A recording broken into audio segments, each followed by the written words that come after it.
Մինչև 2 ամսական տարիքը մահացած երեխաների հոգիները կրում են նախորդ կյանքի վերջում մահվան պահին ունեցած իրենց դեմքերը։ Մինչև 9 կիլոմետր տարածության վրա նման հոգիների միջև տեղի է ունենում մեզ անհայտ մեխանիզմով ինֆորմացիայի փոխանակում։ Մենք զգում ենք,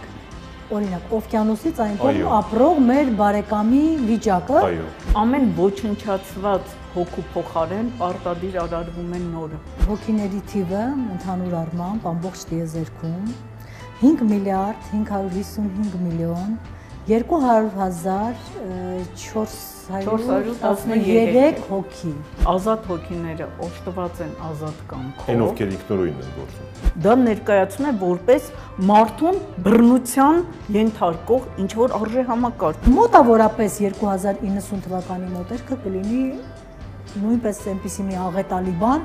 ինչ որ օրինակ ջրհեղեղն է։ Եթե ուզում եք հենց մեր միջոցով բացահայտել հետաքրքիր մարդկանց ու տաղանդավոր երեխաների, ապա միացեք մեր Patreon-ին ամսական ընդամենը $5։ Բարև ձեզ, սա Life Armenia YouTube-յան ալիքն է։ Մի ուշագրավ վիճակագրություն, մեզ դիտողների մոտ 75%-ը մեր ալիքին բաժանորդագրված չեն։ Մինչ դուք բաժանորդագրվում եք, ես մեծ սիրով ներկայացնում եմ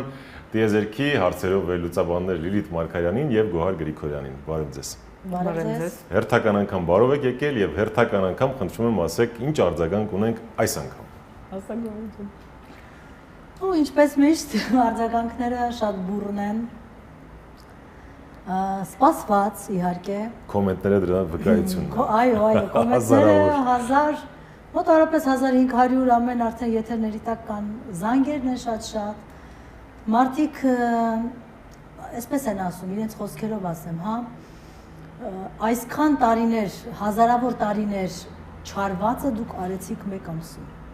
Ես կարծում եմ արդեն սրանով ամեն ինչ ասված է։ Բնականաբար շատերը հասկացել են մինչև հիմա ինչ էր կատարվում իրենց հետ, արտահայտվում են, որ լսելով այս ամենը իրենք հասկացան, գիտակցեցին, ինչ-որ բաների մեջով անցել էին, բայց իրենք էլ այդպես չէին հասկացել ինչ է կատարվել իրենց հետ։ Բնականաբար եթերները նայելով շատ բաներ բացահայտեցին իրենց համար։ Շատ ուրախալի է։ Եվ ամենակարևորը իմ խորին շնորհակալությունը, մեր խորին շնորհակալությունը մեզ աջակցողներին։ Առանց ձեզ շատ հարցեր հնարավոր չէր լինի լուծել։ Շատ շնորհակալ ենք եւ նաեւ կուզեի նշեի, որ արդեն մենք պատրաստվում ենք մեր գրքի հրատարակչությանը։ Առաջիկայում տարին կամփոփենք եւ կսկսենք այդ աշխատանքները, որը նույնպես առանց ձեզ հնարավոր չի լինելու անել, սիրելիներս։ Մենք ներքևում նկարագրության բաժնում ունենք թողնված հեռախոսահամար, այնտեղ կավելացվի Viber տարբերակը տվյալ հեռախոսահամարի, այն մարդիկ, ովքեր չեն կարողանա անմիջական կապնվել, Viber-ով խնդրում եմ կապնվեք, կա հաշվեհամար, PayPal-ը շուտով կավելացվի եւ MoneyGram, MoneyToon, ձեր փոխանցումները կարող եք անել այդպես։ Այս անգամ նախորդ հաղորդման ժամանակ ավելի ճիշտ մարդու կազմության մասով մենք բավական հետաքրքիր ու ուշագրավ վերլուծություններ ունեցանք, բայց կարծես թե որոշ լրացումներ այդուամենայնիվ կարիք ունեն, հա, եթե կարող ենք այսօր ամբողջացնել, ինչ կիսատ մնա։ Սիրով փորձենք ամբողջացնել, այո, թեման այնքան ընդգրկուն է, որ ամբողջ ընդգրկել միանգամից չի հաջողվում։ Փորձենք լրացնել այն ամենը, ինչ բաց ենք թողել մարդու կազմության վերաբերյալ։ Սկսենք հոգուց։ Մենք մոռացանք ասել, այսինքն երևի ժամանակը չբավարարեց, որ հոգին ունի սեռ, ինչպես այո, ինչպես մարմինը, այնպես էլ հոգին ունեն սեռեր։ Հիմնականում հոգու սեռը համապատասխանում է մարմնի սեռին, բայց երբեմն ինչ որ կոնկրետ նպատակով կամ որպես պատիժ կարող է հոգու սեռը չհամապատասխանել վերամարմնավորված մարմնի սեռին։ Դա լինում է կոնկրետ նպատակով։ Կարող է նպատակ լինել, կարող է պատիժ լինել, ոչ նպատակ։ Ինչպես են տարբերվում հոգիները ընդհանրապես ազատ վիճակում։ Հոգիներին ինչպես են տարբերում երկնային տերտիրուհիները կամ արարիչը։ Շատ երկար հարցադրումներից հետո պարզվեց հետևյալը։ Հոգիները բոլոր արական սեռի հոգիները իրար են նման, բոլոր իքական սեռի հոգիները նման են միմյանց։ Ընդհանուր առմամբ բոլոր հոգիները արարչին են նման։ Այո, արարիչ, որ արարեց հոգին, հենց իր նման է արարել։ Այդ դեպքում ինչով են տարբերվում։ Տարբերվում են դեմքերով։ Հոգին դեմք ունի։ Այո, հոգին ոչ միայն դեմք ունի, հոգին զգայարաններ ունի։ Տեսողություն, լսողություն եւ էներգետիկ դաշտ։ 3 զգայարան ունի հոգին։ Նրանք եւ կրում են արարչի կողմից իրենց տրված անունը, արարումից հետո արարիչը ամեն հոգուն արդեն խոսել ենք այդ մասին, առանձին անուն է տալիս։ Եվ դեմքերով մինչև 2 ամսական տարիքը մահացած երեխաների հոգիները կրում են նախորդ կյանքի վերջում մահվան պահին ունեցած իրենց դեմքերը։ Իսկ 3 ամսականից արդեն բարձրները նրանք կրում են արդեն սեփական դեմքերը մինչև հաջորդ վերամարմնավորում։ Եվ այդ շատ վաղ տարիքում մահացած մարդկանց հոգիները բավականին շուտ վերամարմնավորվում են, որովհետև նրանք մեծ անելիք չեն հասցրել անել։ Հատկապես մինչև 2 ամսական երեխաների մահացած հոգիները շատ արագ են վերամարմնավորվում։ Քանի որ նրանց համար նախատեսված չի եղել, որ նրանք պետք է գան, վերամարմնավորվեն եւ մահանան։ Մենք գիտենք, որ մինչև 7 տարեկան երեխաների ճակատագիրը, ծրագիրը հիմնականում ծնողների հայացողության տակ է։ Նրանք են տնօրինում, միգուցե ծնողի անուշադրության պատճառը դա կարող է լինել, որից կարող է եւ հիվանդություն առաջանալ, եւ դժբախտ պատահար, հա, եւ առհասարակ հնարավոր է նաեւ իրոք պատահականության շնորհիվ լինի, պատահականությունները չեն բացառվում բոլոր դեպքերում։ Պատահականության շնորհիվ արձանագրվի մահը։ Դրա համար էլ մինչև 2 ամսական երեխաների հոգիները շատ արագ վերամարմնավորվում են, շատ կարճ ժամանակահատվածում։ Անցնենք հոգու մեկ այլ հատկանիշի հեռազգացողությանը, տելեպաթիա, որ ասում ենք։ Այո։ Դա իրականացվում է հոգիների միջոցով։ Այն հոգիների, որոնք սերտ կապի մեջ են իրենց ֆիզիկական մարմինների հետ։ Մինչև 9 կիլոմետր տարածության վրա նման հոգիների միջև տեղի է ունենում մեծ անհայտ մեխանիզմով ինֆորմացիայի փոխանակում։ 9000 կիլոմետրից ավել տարածության պարագայում դա կատարվում է միջնորդ հոգիների օգնությամբ։ Բայց դա նորից եմ ասում, ամեն մեկը չի կարող դա հաստատել, որովհետև ոչ բոլորն են իրենց հոգիների հետ հաշտու համերաշխ ներդաշնակ իրավիճակում։ Միայն այդ պարագայում, այո։ Ասենք օրինակ, մենք զգում ենք օրինակ օվկիանոսից այն կողմ ապրող մեր բարեկամի վիճակը ու զանգում ենք, տեսնում ենք ինչ-որ բանապատահել եւ այլն, չէ՞, զգացողությունը ոնց է դա տեղի ունենում։ Այս հոգիները, մեր հոգիները մինչև 9000 կիլոմետր փոխանցում են, այնուհետև կարող են անմիջական փոխանցել, իսկ եթե տարածությունը շատ ավելի մեծ է, արդեն այնտեղ միջնորդ հոգիներով եւ ինֆորմացիան հասցնում են տեղ։ Հոգու վերաբերյալ հաջորդ ինֆորմացիան մենք անցյալ եթերի ժամանակ չեմ հիշում, ասել ենք թե չէ, եթե անգամ կրկնվում եմ, գուցե պետք է։ Մենք խոսեցինք հոգու ոչնչացման մասին, բայց հոգու արարման վարկանիշի այդ պարագաների մասին չխոսեցինք։ Արարիչը հոգին արարում է 33 ժամում եւ ամեն ոչնչացված հոգու փոխարեն պարտադիր արարվում է նորը։ Նորը արարվում է բարձրագույն վարկանիշով 94 համատեղ վարկանիշով եւ 100 հենց հոգու վարկանիշով, այսինքն հոգին կատարյալ վիճակով արարվում է նորը եւ ուղարկվում է վերամարմնավորման, արդեն ինչպիսի ելք կունենա տվյալ կյանքը կախված է մարդու ազատ կամքից։ Այստեղից է որ մենք ներուժ ունենք լինելու անմարդ, այսինքն ապրելու։ Այո, արարիչը անverջ նպաստում է դրան, բայց մեր ազատ կամքը միանշանակ մենք սխալ ենք օգտագործում մշտապես։ Իսկ չունենալ ազատ կամք նշանակում է արարված լինել եւ ապրել որպես ռոբոտներ։ Այդ դեպքում իմաստազրկում է ընդհանրապես գոյությունը։ Եթե որպես ռոբոտ դու միայն հրաման կատարող պիտի լինես, թեկուզ եւ իդեալական կատարես այդ հրամանները եւ ապրես հավերժ, իմաստը ո՞րն է այդ գոյության։ Դա հավասար է ոչինչ չունենալուն։ Եթե դա դու չես արդեն։ Ավելացնեմ, որ հոգիների թիվը ընդհանուր առմամբ ամբողջ տիեզերքում 5 միլիարդ 555 միլիոն 200,413 հոգի ընդհանուր հոգիների թիվը, որոնցից 4 միլիարդ եւ փոքր-ինչ ավելը վերամարմնավորված հոգիներն են։ Այսինքն այն, որ ասվում է թե իբրև թե 8 միլիարդ մարդ է ապրում երկրագնդի վրա, դա շատ միֆ է։ Այ քեզ 4 միլիարդ եւ փոքր-ինչ ավել։ 8 միլիարդը հատել ենք ըստ ոչ նման բան չկա։ Եթե ընդհանուր թիվը 5 միլիարդ 555 հազար, հա, եւ 200,413 հոգի է, ինչպես կարող են 8 միլիարդ այստեղ հոգի։ Կներեք, ուրեմն երկրների թվերն էլ կեղծիք հերթական գլոբալ կեղծիքներ։ Եվ հոգի արարվում է միմիայն այն դեպքում, երբ ոչնչացվում է որևիցե մեկի հոգի։ Այո, հոգիների այս թիվը ամփոփող է 14-րդ քաղաքակրթությունից հետո։ Հիմա մենք այդ մասին էլ կխոսենք քաղաքակրթությունների։ Ներողություն, 14-ից հետո չի փոփոխվել, այսինքն քանակը չի փոխվել, ոչ։ Մենք չգիտենք երբ քանի հոգի է արարվել մինչ այդ քաղաքակրթություններում, բայց 14-ից հետո այս թիվը ամփոփող է 555,000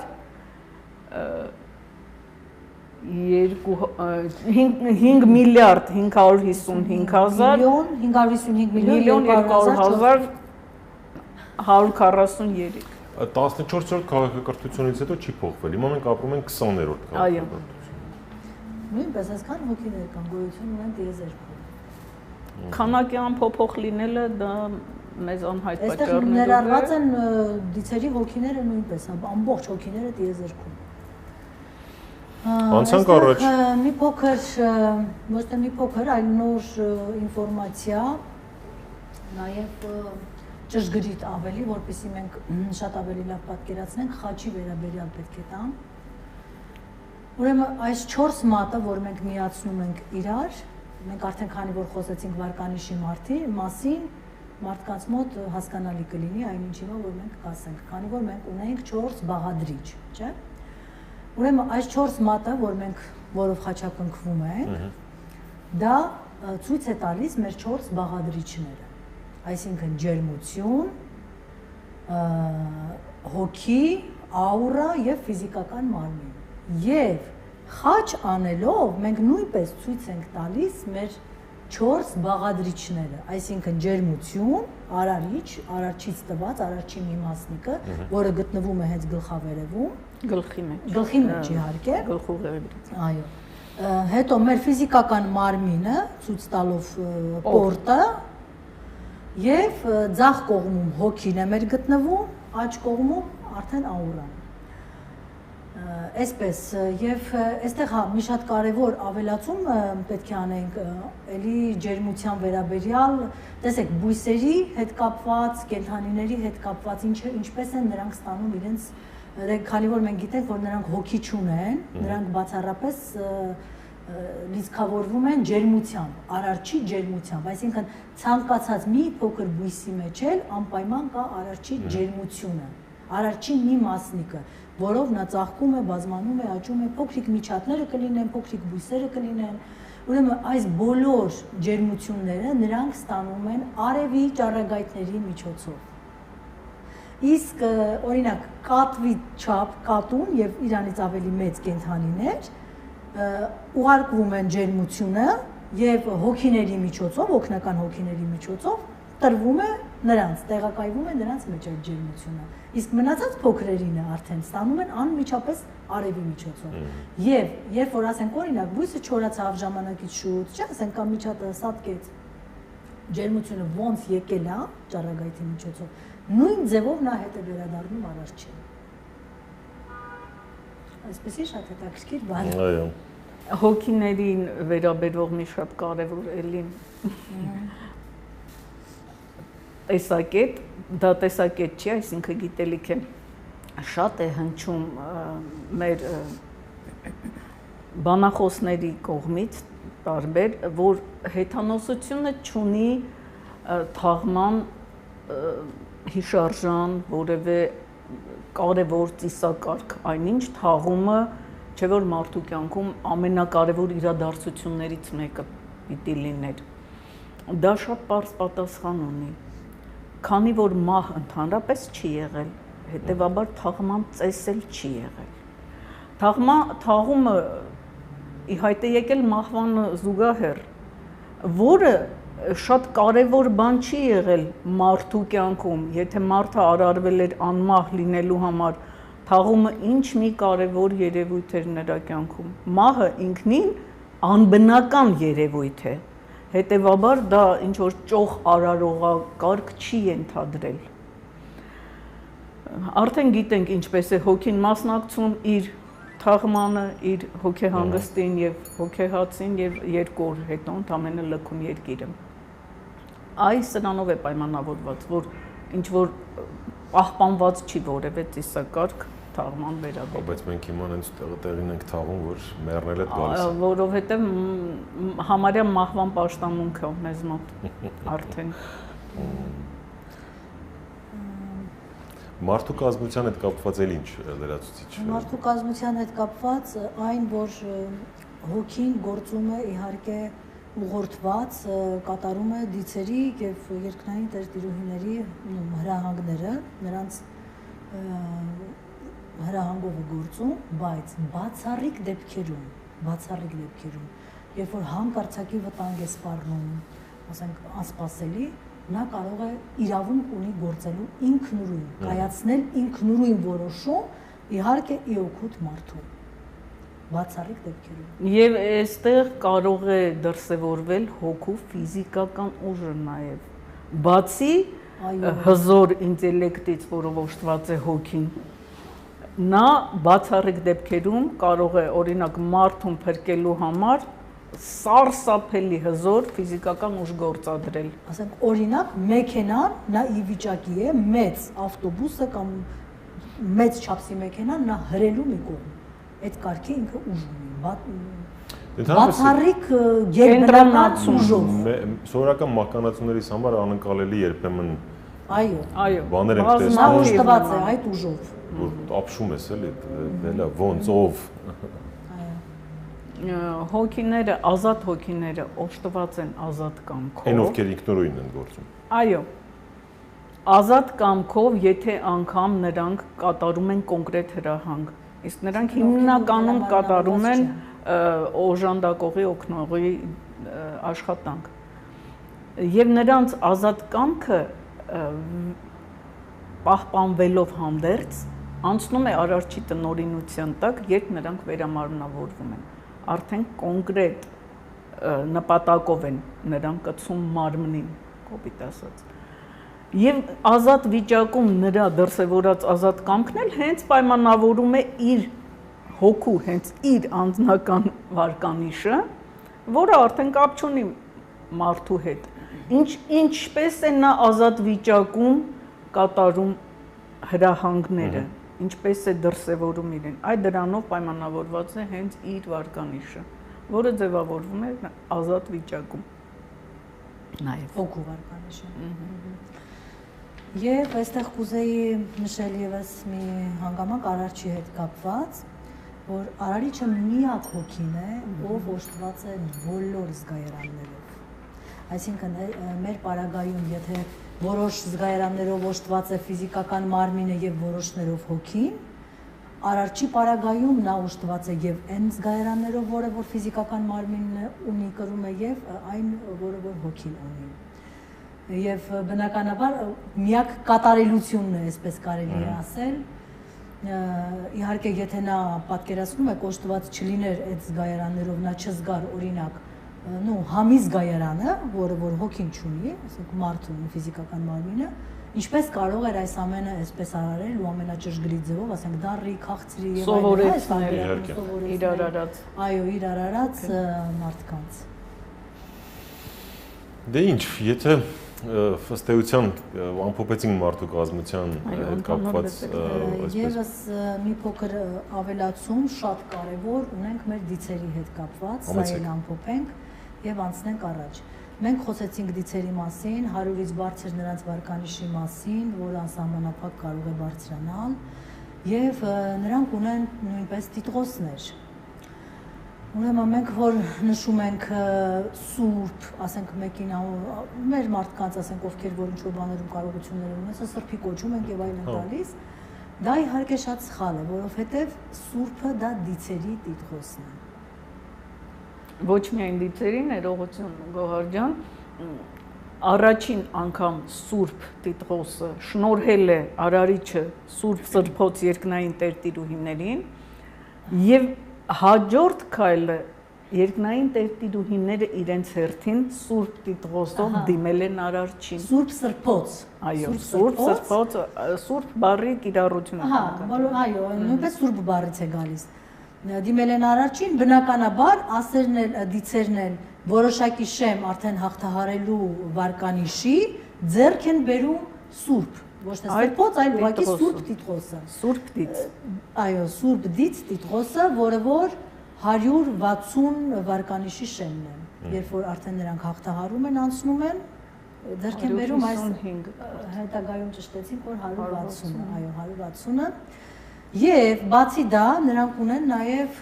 էլ ավելի գիտական կոչումներ։ Այդ գիտական կոչումների մասին ես կուզեի խոսեինք։ Գիտական կոչումներ, շարունակենք։ Ահա, գիտական կոչումներ։ Ուրեմն առաջին տեղում ամունակներն են։ Մեր ամբողջ համացանցը անունակներ է կոչում։ Անունակներ, ասում են անունակները եկեք կան, անունակները գնացին, անունակները ինչ-որ բան արեցին։ Իրականում նրանք ոչ թե անունակ են, սա մեր դիցերի կոչումներից մեկն է, տիտղոսներից, եւ ոչ թե անունակ, այլ ամունակ, որը որ ունի իր նշանակությունը, ամենից ունակներ, ամենաունակներ։ Ամունակ։ Սա պատվանում է, գիտական աստիճան։ Ամունակները տիեզերքում ընդամենը 550-ն են, դրանք տերտիրուհիներից հետո ամենամեծ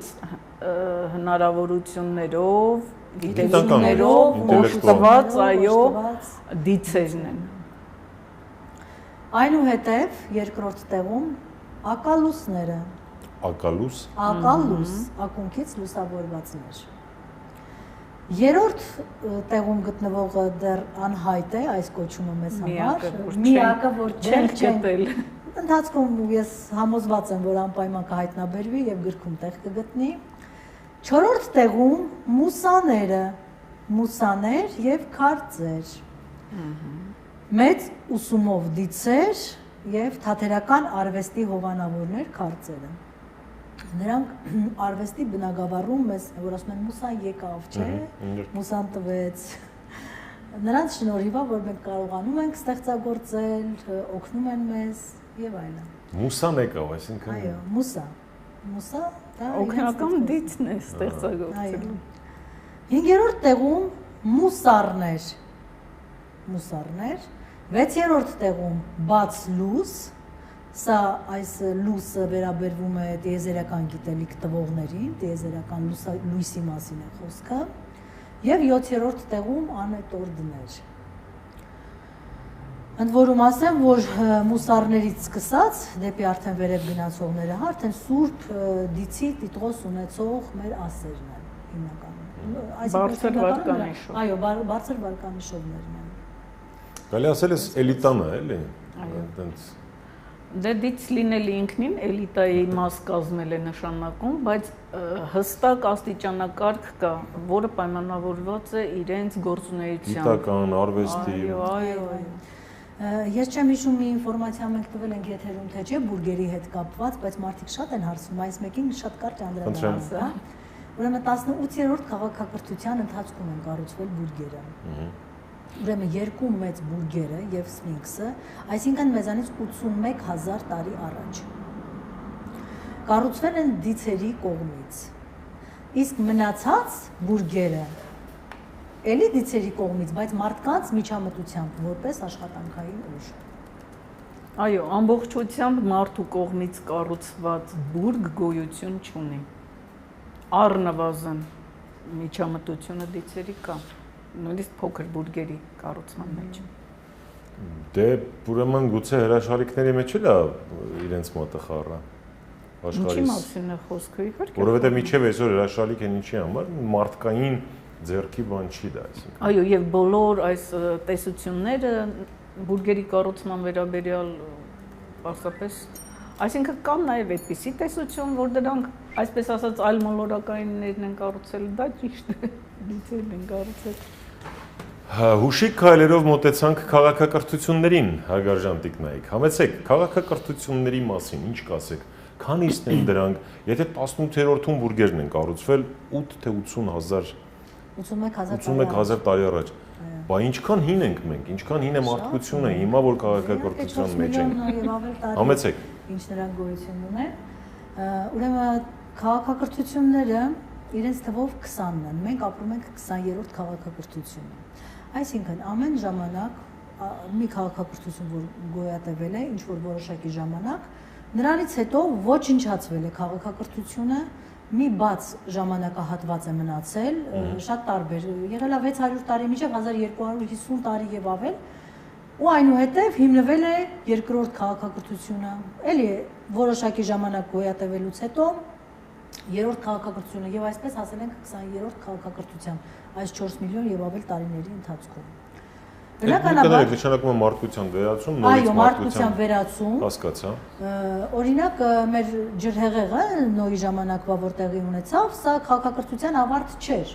որովհետև այնտեղ փրկվեցին մարդիկ, մնացին եւ շարունակեցին։ Պարզապես արժե համակարգի արդեն անկում էր, որից հետո որոշեցին մի հատ լավ դաս տալ, մաքրել սա, որպիսի ծրագիրը ընդհանուր, որ քաղաքակրթությունը մոտավորապես այսքան պետք է տևի, կոնկրետ ժամանակահատված, որը որ նախատեսվում է,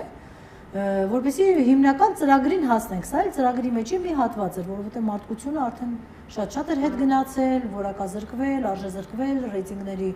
վարկանիշների կտրուկ նվազում եւ այլն, դրա համար էլ տեղի ունեցավ դա։ Իսկ ինչպես տեղի ունեցավ, սկսենք երևի թե առաջի քաղաքակրթությունից եւ փոքր անցում կանենք մեր 20-րդ քաղաքակրթությանը։ Ուրեմն առաջին քաղաքակրթությունը հենց իհարկե մենք գիտենք, որ նրանք են եղել երկիր մոլորակի բնակիչները, հա? 90,000 իրենց դիցերով երկու կողմի երկնային տերտիրուհիները եւ Կրոնոսը եւ Արամազդը ամբողջությամբ իրենք բոլորը միասին իրենց սերունդներով 90,000 հոգով ապրել են մեր քաղաքակրթության առաջին քաղաքակրթության ժամանակ։ Իհարկե հայկական լեռնաշխարհում բոլոր քաղաքակրթությունները սկիզբ են առել հենց Հայաստանից, հայկական լեռնաշխարհից,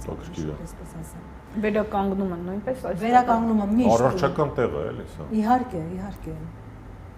Մենք արդեն գիտենք, որ առողջական տեղ է։ Չէ, բայց որ բոլորն էին, ես չգիտեի։ Բոլոր 20 քաղաքակրթությունները որտեղ արարումն է եղել, այնտեղ վերականգնվել է միշտ։ Ուրեմն 1,600,000 տարի, քանի դեռ մենք չկայինք, գոյություն չունեինք, նրանք իրենց դիցերի հետ միասին, սերունդների հետ միասին ապրում են հայկական լեռնաշխարհում։ Եվ մի գեղեցիկ օր ծրագիր են կազմում, որոշում են, տեսնեն ինչ կա տիեզերքում։ Նվաճել տիեզերքը, հետազոտել տիեզերքը, բացահայտել տիեզերքի գաղտնիքները։ Եվ սկսում են կառուցել, փորձեր անել կառուցելու իրենց առաջին թռչող սարքերը, որով որ կգնային տիեզերք։ Մենք պետք է ներողություն Գորգյան հաշվի առնենք ըստ վերջին մեր տեսված տվյալների, որ Արարիչ այդ ժամանակ այստեղ էր ապրում հենց։ Նրանք համագործակցում էին Արարչի հետ։ Երևի դա է եղել պատճառը, որ այդ 1,600,000 տարվա ընթացքում լուրջ հակասություններ չեն ծագել երկու կողմերի միջև անգամ։ Նրանք ապրել են ընդհանուր տարածքում առանց առանձին բնակավայրերի։ Արարիչը լքեց, երբ որ արդեն մեր տեսակի մարդը Այսինքն ինչ որտեղից մենք առաջացանք, երբ որ որոշում են, որպեսզի գնան նվաճեն տիեզերքը, ծանոթանան գաղտնիքներին, գնում են, գալիս են ու տեսնում են, որ այնտեղ կարելի է բնակեցնել, ծրագիր են կազմում, այստեղ պետք է թողնել մարդկություն, սերունդներ, մեզանից հետո եկող, որպեսզի բացի թողի չմնա երկիր մոլորակը, դե գիտենք, չէ՞, ասենք, եթե մենք մարդ անգամ մի քանի տարի իր տանը չի լինում, ամբողջը ոնց է ավելվում, ոնց կարելի է այս արարչից տրված իրենց բնորանը իրենք թողեին հենց այնպես։ Եվ այսպես ծրագիր է կազմվում ունենալ սերունդ, ծնել սերունդ, որը որ կմնա այստեղ, կլինի այստեղի բնակիչները, իրենց երեխաները։ Եվ այն ժամանակ իրենք ունենում են 5.5-ից 6 մետր իրենց մշտական հասակները, իրենք այդ հասակներով են ապրում այստեղ։ Բայց բնականաբար 1.600.000 տարի ապրող մարդը ամեն ինչի մասին կարող է մտածել, իհարկե։ Որպեսզի հետագայում չառաջանան խնդիրներ, հակասություններ, հա, այդ երկու տեսակների միջև առավել եւս, երբ որ նրանք պետք է գնան այնտեղ ու այստեղ պետք է մնան, այսինքն համարժեք ուժեր չլինեն, որպեսզի հետագայում նրանք վերացնելու խնդիր կա, չէ՞, ասենք 1000 ու մի բան, նրանք որոշում են կայացնում, որ իրենց սերունդները պետք է լինեն իրենց չափսերով ավելի փոքր։ Եվ հենց 2 մետր, 2 մետր 20 սանտիմ հասակով արդեն ծնվում է մեր տեսակը, այն տեսակը, որը որ այստեղ պետք է բնակվի։ Բավականին հաղթանդամ էլի, ես չի որ փոքր ենք։ Հա, ու համեմատ իրենց 1/3-ը կարելի է այսպես ասել։ Ուրեմն նրանց գնալուց հետո բնականաբար իրենք թողում են այստեղ դիցերի, նրանց ծնողներին եւ այն դիցերին, որոնք պետք է ուսուցանեն նրանց, ամեն ինչին ծանոթացնեն, չէ, նոր սերունդ է մեծանում, որպեսզի ամեն ինչ լինի այնպես, ինչպես ճիշտ է, ինչպես արարիչն է նրանց տվել այս ամենը։ Որոշ ժամանակ անց, հա, խնդրեմ Լիլիթ ջան, այո։ Զարմանալիորեն խորենացին մեզ փոխանցում է այն մարդու անունը, թեկուզ աղավաղված ձևով, հենվելով Աբյուդենոսի հիշատակությունների վրա, այն մարդու անունն է փոխանցում, ով պատճառ է դարձել առաջին քաղաքակրթության ոչնչացմանը։ Կային մարդկային, այսինքն դիցերի տարբեր խմբեր, ովքեր զբաղված էին տարբեր գիտություններով, տարբեր ուսումնասիրություններով, բնության ուսումնասիրությամբ եւ այլն։ Եվ նրանցից մեկը, որի իսկական անունը Ալոր է եղել, որի անունը պահպանվել է որպես Աղովրոս, խորենացու մոտ, եղել է խորենացին ներկայացնում են նրան ըստ հնագույն աղբյուրների որպես մարդկանց առաջնորդ, Աստծու կողմից նշանակված, այսպես ասած, բայց իրականում ոչ թե մարդկանց առաջնորդ է եղել, այլ ընդամենը գիտնականների մի խմբի ղեկավար, ովքեր զբաղվում էին միջուկային փորձարկումներով առանց թույլտվության։ Ծնողների ուշադրությունից դուրս մնալով, այսպես ասած, նրանք այնպիսի միջուկային փորձարկում են կատարել Ալորի գլխավորությամբ եւ այնպիսի հզոր պայթյուն է եղել միջուկային, որ իրենք են հենց ոչնչացվել, իրենք են վնասվել։ Այդ ժամանակ դից դարձած երկու հոգի են եղել, որոնցից մեկի անունն էլ է մեզ փոխանցում, խորենացին։ Դա եղել է ոչ թե Ենովս, այլ Եմովս անունով մեկը, ով հասցրել է առաջին դից դարձած մարդն է։ Առաջին երկրորդ քաղաքակրթության ժամանակ։ Քանի որ շատերը մահացան, որոնք մահացան շատերը կներես Լիլիթ ջան, մահացան նաև այն մարդիկ նրանց հետ միասին, հա, այս Ալորի գլխավորությամբ որ այդ պայթյունը տեղի ունեցավ, մահացան նաև նրանք, ովքեր ունեին բարձր վարկանիշ, այսինքն նրանք նախատեսված չէր նրանց համար մահը։ Այո, 100 եւ ավելի վարկանիշ ունեցող մարդիկ կային։ Չհասցրեցին լքել երկիրը։ Ոչ ոք չի հասցնում լքել, բացի դիցերից, իրենց ուսուցիչներից, ովքեր որ արդեն հազարամյակների 1.600.000 տարվա փորձ ունեին։ Նրանք անմիջապես հասկանալով թե ինչ է կատարվում, հասցնում են իրենք լքել։ Իսկ մնացած այստեղ ծնվածները մահանում են բոլորը։ Եվ 1250 տարի երկիրը ամայանում է։ պետք էր ժամանակ ամբողջը մաքրելու, Խորենացնող այդ հիշատակումները կան։ Այո։ Նորից վերաբնակեցնելու համար է սա։ Գիտեք, շատ հետաքրքիր հարց է տալիս խորենացին, հենց ինքն էլ թողնելով հարցի պատասխանը ապագա գիտնականներին։ Ասում է Եմովսը, ինչպես նշվում է, առաջին մարդն էր, ով այսպես ասած դիմեց Աստծուն, բառացի ես չեմ կարողանում հիշել, ով հիշատակում է այո Աստծո անունը, նրան էր դիմում առաջին մարդը, եւ ինքը իրեն հարց է տալիս խորենացին, բայց չէ որ մենք գիտենք Ադամն էր առաջինը, որ շփվում էր Աստծո հետ, ոնց հասկանանք Ենովսի իսկ իրական Եմովսի դարձավ պատճառ մեր բացահայտման, որ ինչպես է տեղի ունեցել եւ հարցումներ ինքը ազնվորեն այդ հարցը տալիս է եւ պատասխանը ինքը չի կարողանում գտնել։ Մենք հասկացանք թե ինչ էր, այսինքն երկրորդ քաղաքակրթությունը, երբ որ 1250 տարի անց արդեն կայացավ այստեղ, հա սկսվեց երկրորդ սկիզբը դրվեց երկրորդ քաղաքակրթության, հենց այդ ժամանակ առաջին մարդը Եմովսն էր եւ եւս մեկ հոգի, որի անունը դեռ անհայտ է, չգիտենք, որ բայց առաջինը Եմովսը, իրենից հետո երկրորդը, որ դարձան, այսինքն այստեղ ծնված մարդկանցից, ովքեր որ դարձան դից։ Եվ հենց սա էլ խորենացու այդ մեջբերումից բացահայտում արվեց։ Եվ հաստատվեց այն փաստը, որ ոչ մի Ադամ Եվա չէր կարող լինել առաջինը։ Եվ երկրորդ քաղաքակրթության ժամանակ եւս 375 հոգի իրենցից հետո նույնպես արդեն դարձան դից։ Իհարկե կարճ տևեց նույնպես երկրորդ քաղաքակրթությունը։ Նո այնքան էլ չէ, երկրորդը 11500 կարծեմ, թե 300 տարի տևել է։ Ամեն անգամ ինչպես է արարվել, նաև ոչնչացվել, էլի, այսինքն նույն պատճառներով։ Այսօր անառակներ, հա։ Հարց է, շատ կարևոր, Լիլիթ ջան, այս հարցի մասին խոսիր, շատ կարևոր։ Ինչու։ Ինչպես ոնց ուր շրջվենք, մենք հանգում ենք նույն խնդրին։ Մարդուն տրված ազատ կամքը մշտապես խանգարում է նրան եւ ոչ թե օգնում։ Այդ մասին արդեն մի փոքր խոսեցինք այս մասին։ Եթե մենք անգամ վերցնենք մի երկրի սահմաններում, այսօրվա իրավիճակում, ինչ է կատարվում այդ ճակերտավոր ազատություն, մարդու իրավունքներ, ավանդական արժեհամակարգից հրաժարվել, հայրենիքը որնա, բանակը որնա, ընտանիքը որնա, լավ դես, որ դառնա ինչ ընտանիք, անունը դնում են ազատություն, ներմուծելով մարդկության հիմքերը քայքայող բոլոր պարագաները, բոլոր կարևոր գործիքակազմը արկա է, այսօր մեր իրականության մեջ էլ է արկա, որովհետև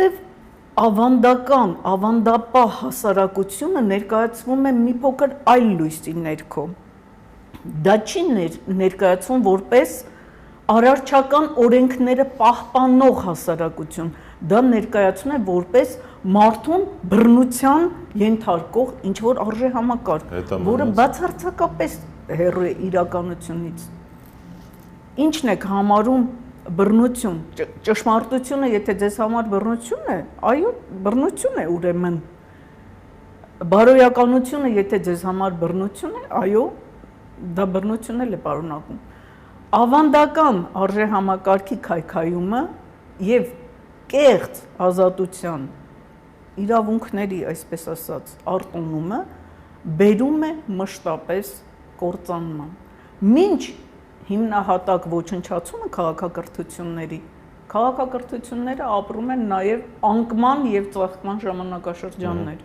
Առնվազն 2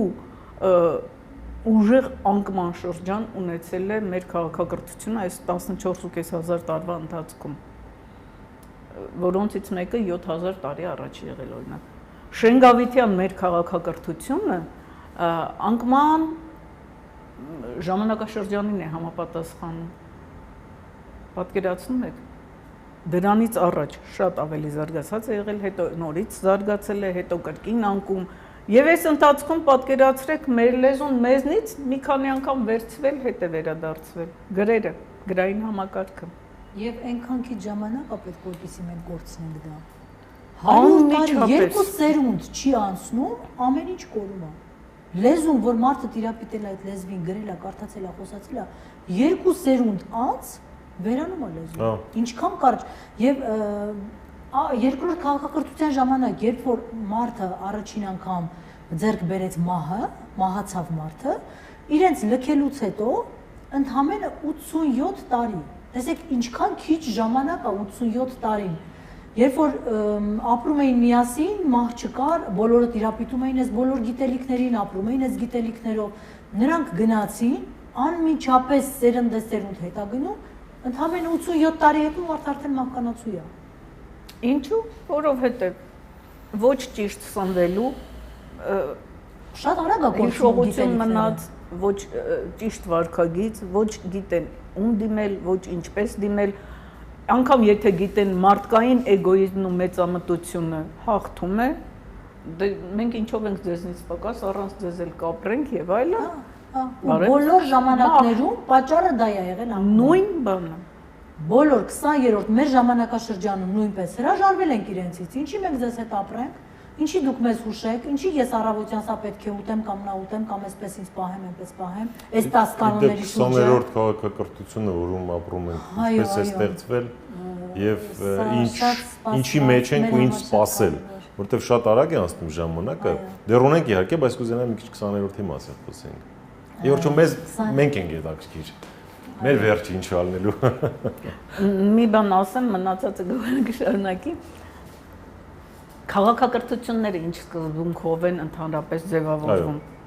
Քաղաքակրթության ծրագիրը գրվում է որևէ դիցի կողմից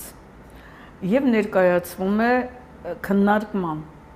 եւ մրցույթը, որ հայտարարվում է տերտիրուհիների կողմից, հավանաբար Սուրբ Սրբոցարարչի նաեւ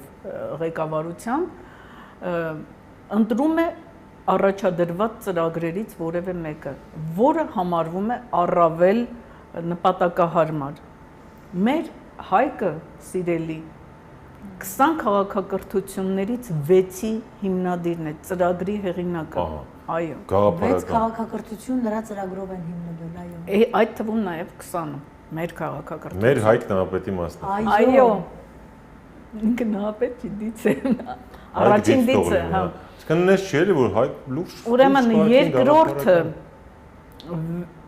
7-րդը, 16-րդը, 19-րդը, 20-րդը բոլոր այդ քաղաքակրթությունները հիմնադրվել են հայկի ծրագրով։ Մնացած բոլոր քաղաքակրթությունները կրկնվող հեղինակ չունեն, այսինքն ամեն մեկը մեզ անհայտ դիցերի կողմից են հիմնադրվել։ Հիմա անցնենք եւ ինչն է ամենաուրախալին, որ եւ 19-րդ քաղաքակրթությունը եւ 20-րդը արդեն բավականին իրենք երկար են տևել։ Այսինքն ինքը ծրագիրը շատ արդյունավետ է հասնելու, այսինքն նպատակը որն է, վերջի վերջո այս ամենի նպատակը կատարելության հասնելը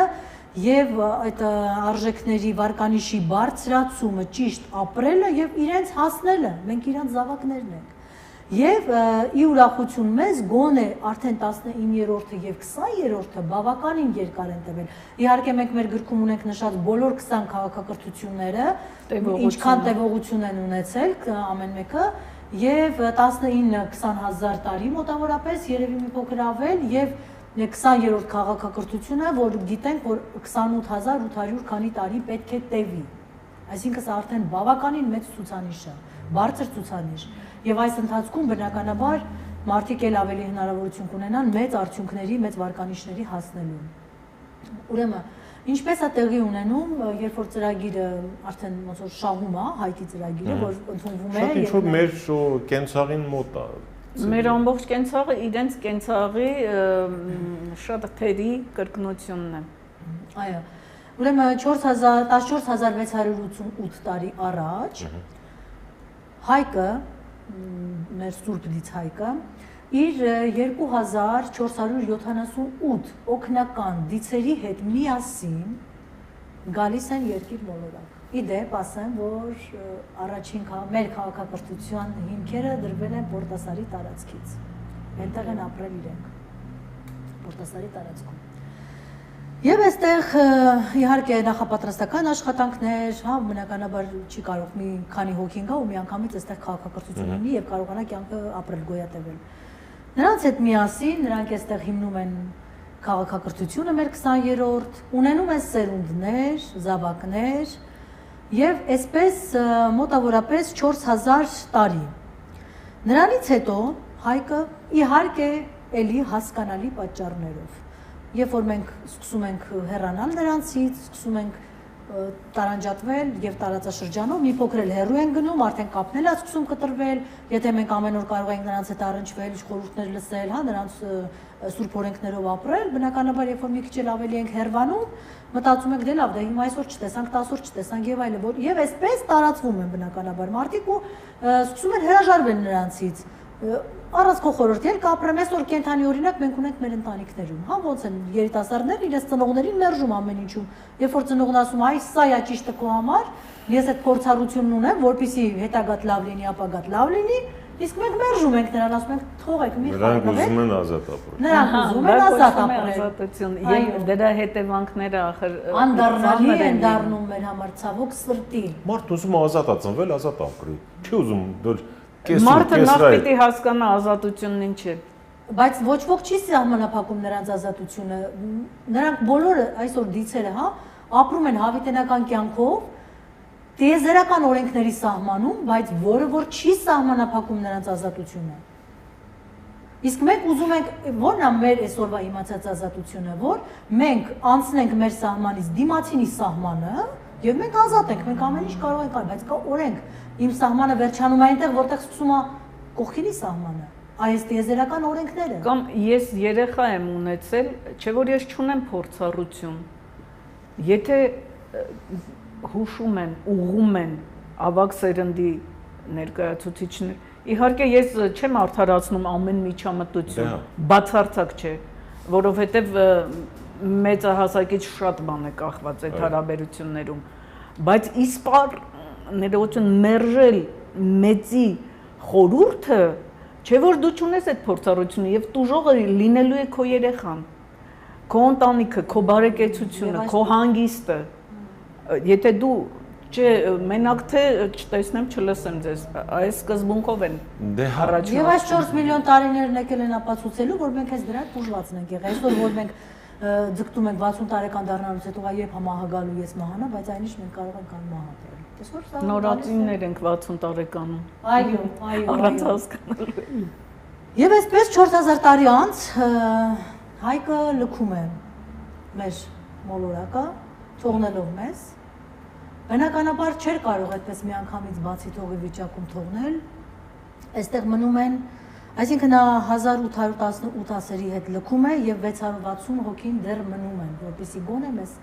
ուղղություն ցույց տան, գոնե սովորեցնեն, վերջի մենք նրանց սերունդն ենք, որտեղ նրանք չեն ուզում, որպեսզի մենք այդ կարգի անկում ապրենք։ Ինչպես մինչև հիմա լրիվ ձեռ չեն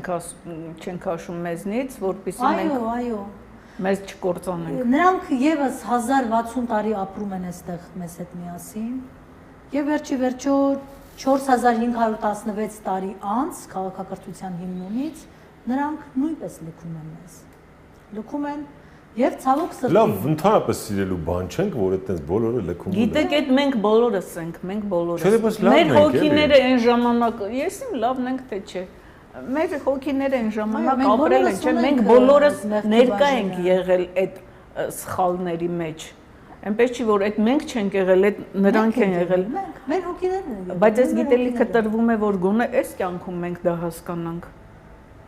Եվ նրանց հեռանալուց ընդամենը 170 տարի հետո ջրեղելը, հա։ Այո, այնպիսի ապականություն է սկսվում երկրի վրա, սրանից 9870 քանի տարի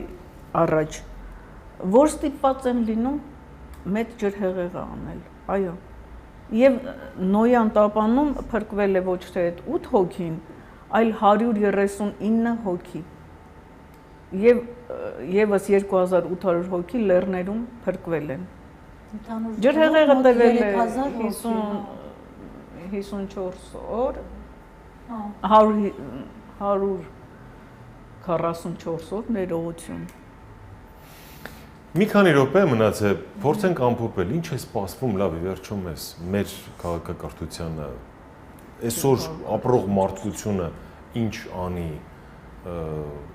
հիմա ձեզ լսում են, ասում են լավ։ Իհարկե հենց այնպես չի, որ այս գիտելիքները այսօր տրվում են մեզ, այս օրհասական պահին, որովհետև իրոք մենք կործանման եզրին ենք։ Եթե մենք առաջնորդվենք այս գիտելիքներով, մենք Հայաստանը թե մարդկությունը։ Ընդհանրապես մարդկությունը։ Եւ այն։ Բայց մեր առաքելությունը շատ լուրջ է։ Ամենամեծ պատիժը մենք ենք կրելու։ Որովհետև կրելով էլ ինչքան կրել։ Դե եւ խելքի չեք գալիս։ Առաջին ցեղասպանությունը մերն է։ Բացառիկ հնարավորություն է մեզ տրված այսօր։ Լսելու, շատ ուշադիր լսելու այս գիտելիքները, ապրելու ճիշտ տիեզերական օրենքներով յետ վերադառնալու մեր ինքնությանը, մեր արմատներին, որպեսզի կարողանանք մնացածին էլ մեզ հետ դուրս բերենք այս ճահճից։ Եթե մենք կարողանանք ճիշտ վերաբերվել այս ամեն ինֆորմացիային, ամեն մեկս վերանայենք մեզ, մենք շատ մոտ ապագայում, մինչև 10 տարի, մենք կունենանք շատ մեծ փոփոխություններ դրական, շատ մեծ փոփոխություններ։ Իսկ եթե ոչ, ամեն ինչ մեր ձեռքում է, մարդն ունի ազատ կամքի իրավունք։ 2090 թվականի մոտերքը, այսինքն այս պղծությունը արդեն իրենք տեսնում են, ինչքան ժամանակ հետո արդեն կհասնի իր գագաթնակետին, եւ մոտավորապես 2090 թվականի մոտերքը կլինի նույնպես այնպիսի մի աղետալի բան, ինչը որ օրինակ ջրհեղեղներ, բայց չգիտենք ինչ տեսքով, դա կարող է տարբեր ձևերով լինի։ Այնպես որ դաս քաղենք այս ամենից, վերանայենք ինքներս մեզ առաջինը, անտարբեր չլինենք մենք մեր շրջապատի նկատմամբ, մեր կողքինի նկատմամբ եւ համատեղ ուժերով ձեռք ձեռքի բռնած բարձրանանք դեպի տիեզերական գիտելիքները։ Իսկ եթե գալիս ենք խելքի, Իսկ եթե գալիս ենք խելքի, մեզ սպասվում է պայծառ, փայլուն ոսկե դարաշրջան։ Հայության ոսկե դարը հնարավոր է։ Գիտեք, շատ է արծարծվում այս հարցը։ Դե ասեք ինչ է լինելու, դե ասեք ոնց։ Միայն մեր ընդհանուր քայլերից է կախված մեր ապագան, պայմանավորված է ապագան այսօրվա մեր պահվածքով եւ կեցվածքով։ Եթե դուք ձեզ կասեն, որ կա տիեզերքում որևէ ուժ, որը կանխավ, գիտի վաղը ինչ է լինելու, մյուս օրը ինչ, նո վաղը մյուս օրը կարող են իմանալ, բայց ամբողջ խնդիրը նրանում է, որ մեծ ծրագիրը անփոփոխ է, բայց ընթացիկ քայլերը կախված են մեր ընտրությունից, ինչպիսին կլինի մեր ընտրությունը, նույնպիսին կլինի մեր ապագան։ Եթե մի հրաշքով ենթադրենք, մարդկությունը միանգամից համատարած խելքի կգա, միանգամից տիեզերքում ահռելի փոփոխություններ կկատարվեն։ Իդեպ ես մի բան պետք է նշեմ այստեղ շատ կարևոր մեր հայրենակիցների համար, ճանապարհը հեշտ չի լինելու, որովհետև հակառակորդ ուժը չի թողնելու ձեզ։ Այո։ Շատ կարևոր։ Անպայման եղել են նույնիսկ արդեն մարդիկ, որ փորձելով այս ամենին անցնելու, կրել են որոշակի վնասներ, որովհետև նրանք փորձում են, դուք պատկերացնում եք, այն համակարգից, այն որ իրանք դարերով մշակել էին եւ 2000 տարի ավել տիրում են այս ամենին, ու հանկարծ բացվում այս լույսը ու մարդկանց աչքերը ու մարդիկ արդեն սկսում են հետևորդը դառնալ իրական ուղու։ Բնականաբար լինելու են որոշակի հարվածներ, տարբեր տեսքերով փորձելու են վնասեն, խոչընդոտեն, խանգարեն նրանց կյանքում ամեն ինչ, բայց համառորեն չեք տրվում այդ սադրանքներին, խնդրում եք երկնային տիրուհիներից օգնություն, մենք նշել ենք դիցերի անունները, Հերա Հիլան, Հերա Լուրան, խնդրում եք պահի տակ, երբ որ գործողություն պետք է անեք նրանցից օգնություն, հաղթահարում եք բոլոր այդ պատիժները, շատ կարճ ժամանակ անց արդեն նրանք ձեզ հանգիստ կթողնեն։ Եվ գնում ենք լույսի հետևից։ Շնորհակալություն ձեզ հերթական անգամ հետաքրքիր բացահայտումների եւ ուշագրավ տեղեկատվության ու ինֆորմացիայի համար։ Մենք ենք շնորհակալ։ Սա Life Armenia YouTube-յան ալիքներ, մեզ հյուրընկալվել էին տիեզերքի վերլուծաբաններ Լիլիթ Մարգարյանն ու Գոհար Գրիգորյանը, շնորհակալություն նաեւ ձեզ նյութը դիտելու եւ մեր ալիքին բաժանորդագրվելու համար։